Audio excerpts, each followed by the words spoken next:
마태복음 27장 27절로 44절까지의 말씀 한 절씩 교독하시겠습니다.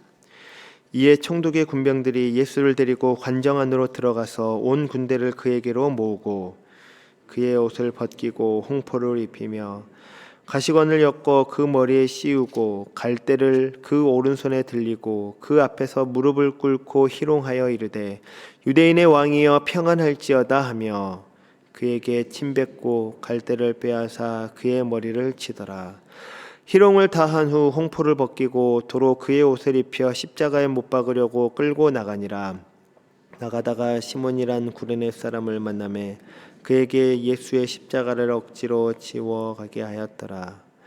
골고다 즉 해골의 곳이라는 곳에 이르러 쓸개탄 포도주를 예수께 주어 마시게 하려 하였더니 예수께서 맛보시고 마시고자 하지 아니하시더라. 그들이 예수를 십자가에 못 박은 후에 그 옷을 제비 뽑아 나누고 거기 앉아 지키더라. 그 머리 위에 이는 유대인의 왕 예수라 쓴 죄패를 붙였더라. 이때에 예수와 함께 강도 둘이 십자가에 못 박히니 하나는 우편에 하나는 좌편에 있더라. 지나가는 자들은 자기 머리를 흔들며 예수를 모욕하여 이르되 성전을 헐고 사흘에 짓는 자여 내가 만일 하나님의 아들이여든 자기를 구원하고 십자가에서 내려오라 하여 그와 같이 대제사장들도 서기관들과 장로들과 함께 희롱하여 이르되 그가 남은 구원하였으되 자기는 구원할 수 없도다. 그가 이스라엘의 왕이로다. 지금 십자가에서 내려올지어다. 그리하면 우리가 믿겠노라. 그가 하나님을 신뢰하니 하나님이 원하시면 이제 그를 구원하실지라. 그의 말이 나는 하나님의 아들이라 하였도다 하며 함께 십자가에 못 박힌 강도들도 이와 같이 욕하더라. 아멘. 사복음서는 모두 같은 예수 그리스도를 증언하지만 각 복음서가 붙들고 있는 그 강조점이 조금씩 다릅니다. 교회는 오래전부터 그 특징을 상징적으로 정리해 왔습니다. 마태복음은 사자의 복음, 곧 왕의 복음으로 불려왔습니다. 마태는 예수님을 단지 위대한 스승이나 능력 있는 선지자로만 보여주지 않습니다. 다윗의 자손으로 오신 왕, 하나님 나라를 선포하시는 왕, 마침내 자기 백성을 구원하시는 왕으로 증언합니다. 그래서 마태복음을 읽다 보면 처음부터 끝까지 왕의 흔적이 곳곳에서 나타납니다. 족보에서도 왕의 계보가 드러나고 동방박사들의 질문 속에서도 왕의 이름을 경배하며 예루살렘 입성에서도 왕의 모습으로 입성하시고 십자가 위에 붙은 죄패에도 유대인의 왕으로 나타납니다. 그런데 마태가 보여주는 왕은 우리가 익숙하게 생각하는 왕과 그 결이 다릅니다. 사람은 왕이라 하면 높은 자리에 앉아 있고 누구의 조롱도 받지 아니하며 힘으로 자신의 그 존재를 증명하는 그러한 모습을 떠오릅니다. 그러나 마태가 우리 앞에 세우는 왕은 가장 높이 들리신 자리에서조차 모욕을 당하시고 가장 분명한 왕의 이름으로 조롱을 받으시며 마침내 십자가를 지고 가십니다. 오늘 본문은 바로 그 장면을 보여줍니다.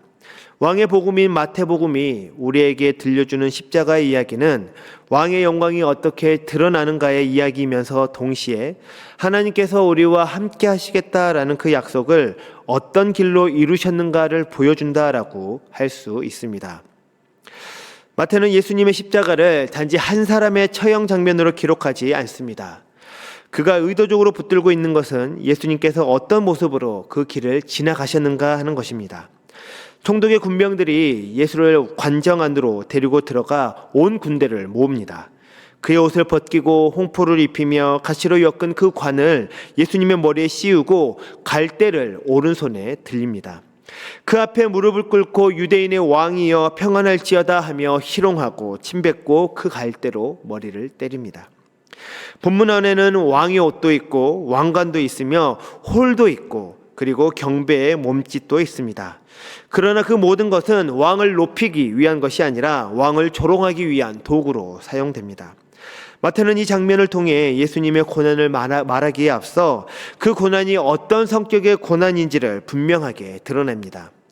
십자가는 단지 고통의 사건이 아니라 왕이 수치를 당하시는 사건입니다. 이 점은 매우 중요합니다. 군병들은 예수님을 단순히 죄수로 다루지 않습니다. 그들은 예수님을 왕으로 조롱합니다. 다시 말해 이 조롱의 핵심은 단순한 폭력이 아니라 왕권의 부정이다라고 할 수 있습니다. 왕의 상징을 하나씩 흉내내면서 이분은 왕이 아니다라고 조롱하고 있는 것입니다. 그리고 그 조롱은 관정 안에서 끝나지 않습니다. 지나가는 자들이 머리를 흔들며 비방하고 대제사장들과 서기관들과 장로들이 함께 비웃고 함께 못 박힌 그 자들까지도 예수님을 비웃습니다. 그 모든 장면을 하나로 묶는 말이 있죠. 바로 내려오라. 그 말은 단순한 요구가 아닙니다. 지금 자신들 앞에 서 있는 그 왕의 모습은 우리가 받아들일 수 없다라는 것입니다. 왕이라면 이래야 한다, 하나님의 아들이라면 저래야 한다라는 그 인간적인 기준으로 그 기준에 맞지 않으니 그분을 인정할 수 없다라는 것입니다. 이 장면은 단순한 불신의 문제가 아니라 하나님을 향한 그 인간의 깊은 그 태도를 드러냅니다. 사람은 하나님을 모른다라고 하면서도 사실은 자기 기준으로 하나님을 판단합니다. 하나님이 자기 기대를 만족시키지 못한다면 그분을 거부합니다. 하나님이 고통 속에 머무신다면 하나님이 아니다라고 말합니다. 하나님이 즉시 내려오지 않으시면 믿을 수 없다라고 합니다. 십자가 위에서 들려오는 이 말은 낯선 말이 아니라 우리에게 너무나 익숙한 말들입니다. 그러므로 이 본문은 단지 예수님이 조롱당하셨다라는 사실을 전하는 데 머물지 않고 인간이 하나님의 통치를 어떻게 대하는지를 폭로하고 있습니다. 사람은 하나님을 단순히 거부하는 데서 멈추지 않습니다. 하나님의 자리를 비틀고 그 권리를 희화화하며 경배의 형식까지 빌려 조롱의 언어로 바꾸어 버립니다. 진짜 왕이 눈앞에 서 계신데 사람은 그 왕을 조롱합니다. 진짜 통치자가 그 자리에 계신데 사람은 그 통치를 인정하지 않습니다. 이것이 죄의 본질입니다. 성경에서 죄는 단순히 규칙을 어기는 정도로 끝나지 않습니다. 죄는 하나님의 통치를 인정하지 않는 것이고 내가 왕이 되고 하나님이 밀려나야 한다라는 그 인간의 깊은 반역입니다. 관정 안에서 벌어지는 그 조롱은 바로 이 반역의 압축된 모습이라 할 수 있습니다. 그리고 이 수치는 우연히 따라온 부가적인 결과가 아니라 십자가의 본질적인 모습입니다. 죄의 결과는 단지 죽음만이 아니라 수치와 단절까지 포함하기 때문입니다.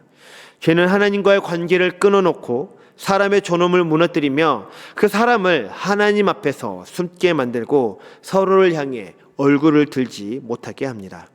그러므로 십자가는 단지 형벌을 대신 받는 자리가 아니라 죄가 만들어낸 그 모든 결과를 대신 짊어지는 자리입니다. 그러므로 십자가는 단지 비극의 사건이 아니라 죄인이 받아야 할 수치를 왕께서 짊어지신 그 구속의 사건입니다. 왕이 수치를 당하신 이유는 왕이 아니어서가 아니라 자기 백성을 버리지 않으셨기 때문입니다. 마태가 본문 첫머리에서 우리에게 보여주는 것은 십자가의 결과가 아니라 십자가로 향하시는 그 왕의 얼굴입니다. 그 얼굴에는 모욕이 얹혀 있고 그 머리에는 가시관이 씌어져 있으며 그 손에는 갈대가 들려 있습니다. 그러나 그 모습은 왕권의 상실이 아니라 계시라고 할 수 있습니다.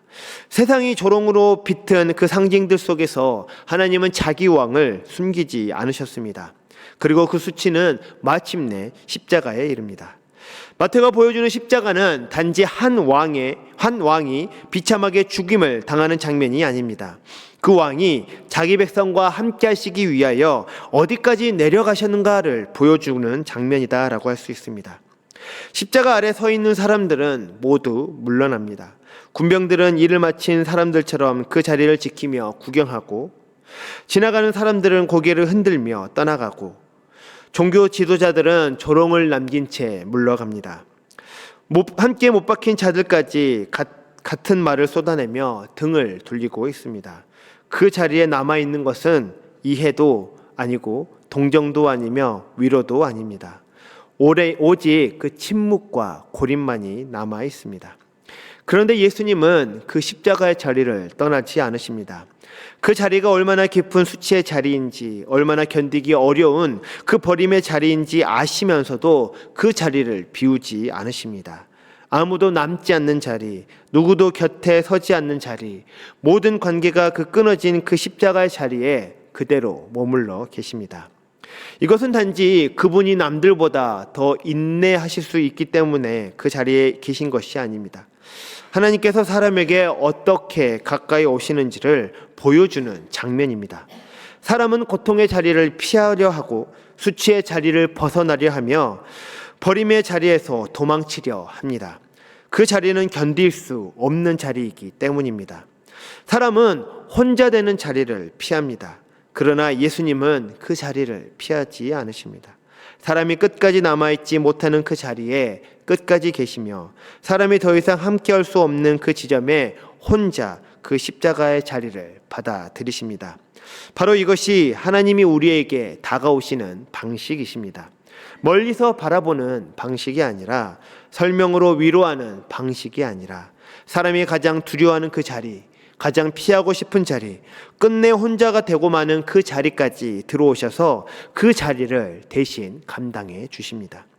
그래서 마태복음이 처음부터 하나님이 우리와 함께 하신다라는 말로 시작한다는 그 사실이 중요합니다. 그 말은 단지 하나님이 가까이 계신다라는 위로의 표현이 아닙니다.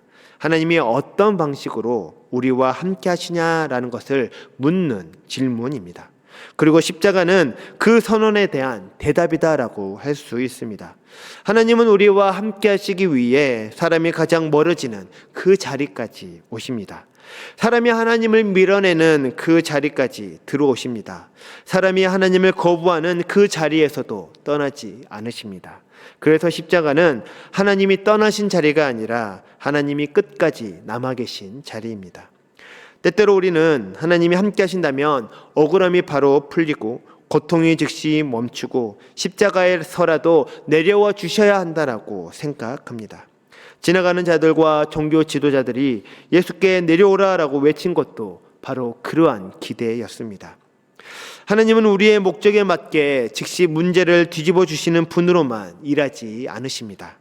먼저 우리의 가장 깊은 자리까지 들어오셔서 우리의 연약함과 수치와 그 버림의 무게를 몸소 감당하시는 분으로 오십니다. 성경이 말하는 하나님은 단지 우리의 억울함을 곧바로 해결해 주시는 분으로만 오신 것이 아니라 나를 이해하시고 나를 아시고 내 자리에까지 들어오셔서 나를 붙드시는 분으로 말씀하고 있습니다. 히브리서가 말하듯 우리에게는 우리의 연약함을 동정하지 못하실 대제사장이 아니라 친히 그 길을 지나오시며 모든 것을 이해하시는 분이 함께 하신다라고 말씀합니다. 그러므로 십자가는 하나님이 우리를 이해하신다라는 그 말이 공허한 위로가 아니다라는 것을 보여줍니다. 그분은 멀리서 우리를 이해하시는 것이 아니라 그 자리를 몸소 지나오심으로 우리와 함께하고 계십니다. 말씀을 맺습니다. 십자가 아래에서 사람들은 같은 말을 반복합니다. 내려오라. 그 말은 끝내 멈추지 않습니다. 고통 속에 계신 주님을 향해 그 자리에서 벗어나 보라라고 요구합니다.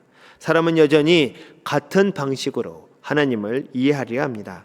하나님이라면 당장 상황을 바꿔야 하고 고통에서 벗어나게 해야 하며 눈에 보이는 방식으로 자신의 능력을 증명해야 한다라고 생각합니다. 그러나 그 십자가는 그 모든 기대를 받아들이지 않습니다. 예수님은 내려오지 않으시고 그 자리를 떠나지 않으십니다. 수치가 쌓이고 버림이 깊어지고 아무도 남지 않는 자리에서도 그 자리를 지키십니다. 그 자리는 비워둘 수 없는 자리이기 때문입니다. 사람이 서야 할 자리, 죄로 인해 무너진 그 인간이 감당해야 할 자리이기 때문입니다. 예수님께서 지나오신 자리가 바로 그러한 자리이십니다. 그러므로 그리스도인은 십자가를 바라볼 때 이렇게 묻게 됩니다. 하나님은 어디 계신가라는 것을 묻기보다 하나님이 어디까지 오셨는가? 이것을 묻는 것이 십자가를 바라보는 그리스도인들의 질문입니다. 그리고 그 길이 지금도 계속되고 있다라는 사실을 저희는 알게 됩니다. 우리가 서 있는 자리, 때로는 수치스럽고 때로는 버려진 것 같은 그 자리에도 주님은 먼저가 계십니다. 그 자리를 피하려고 부르지 않으시고 그 자리 안에서 우리와 함께 하십니다. 십자가는 하나님이 우리를 버리지 않으신 그 가장 깊은 증거이기 때문입니다. 고난주간을 보내며 십자가를 바라보시는 모든 성도들에게 이 은혜가 있기를 바랍니다. 우리의 자리가 무너지지 않고 혼자 남겨지지 않고 세상 끝날까지 우리와 함께 하신다라는 그 약속이 다시 선명하게 드러나시는 이 새벽 되시기를 주님의 이름으로 축복합니다.